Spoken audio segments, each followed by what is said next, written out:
E grant സ്കോളർഷിപ്പിന് ഇപ്പോൾ അപേക്ഷിക്കാം. Government അല്ലെങ്കിൽ എയ്ഡഡ് കോഴ്സുകളിൽ മെറിറ്റ് അഡ്മിഷൻ എടുത്ത SC, ST, OEC, OBC, OBCH, general forward caste കാറ്റഗറിയിൽപ്പെടുന്ന വിദ്യാർത്ഥികൾക്ക് ഇപ്പോൾ ഈ ഗ്രാൻഡിലേക്ക് അപേക്ഷിക്കാവുന്നതാണ്. ഹയർ സെക്കൻഡറി, ഡിഗ്രി, PG തുടങ്ങിയ വിവിധ കോഴ്സുകളിലെ വിദ്യാർത്ഥികൾക്ക് ഫീ ഇളവ് ലഭിക്കുന്ന സ്കോളർഷിപ്പാണിത്. OBC, OBCH, general forward caste വിഭാഗത്തിൽപ്പെടുന്ന 1,00,000-ൽ താഴെ വാർഷിക വരുമാനമുള്ളവർക്ക് അപേക്ഷിക്കാം. SC, ST, OEC വിഭാഗത്തിൽപ്പെടുന്നവർക്ക് വരുമാന പരിധി ബാധകമല്ല. ഹയർ സെക്കൻഡറി മുതൽ ഉയർന്ന കോഴ്സുകളിൽ പഠിക്കുന്ന വിദ്യാർത്ഥികൾക്കാണ് അപേക്ഷിക്കാനാകുക. മാനേജ്മെൻറ്റ് സീറ്റുകളിൽ അഡ്മിഷൻ നേടിയവർക്ക് അപേക്ഷിക്കാൻ സാധിക്കില്ല. കോഴ്സിൻ്റെ ആദ്യ വർഷം തന്നെ അപേക്ഷ സമർപ്പിക്കേണ്ടതാണ്.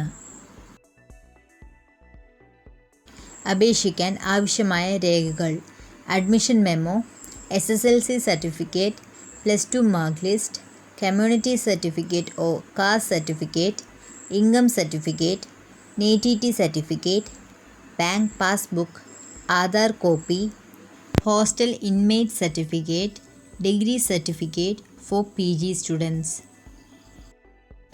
Application link. അപേക്ഷിക്കുന്ന വിദ്യാർത്ഥികൾക്ക് tuition fee, exam fee, special fee തുടങ്ങിയവയാണ് ലഭിക്കുക.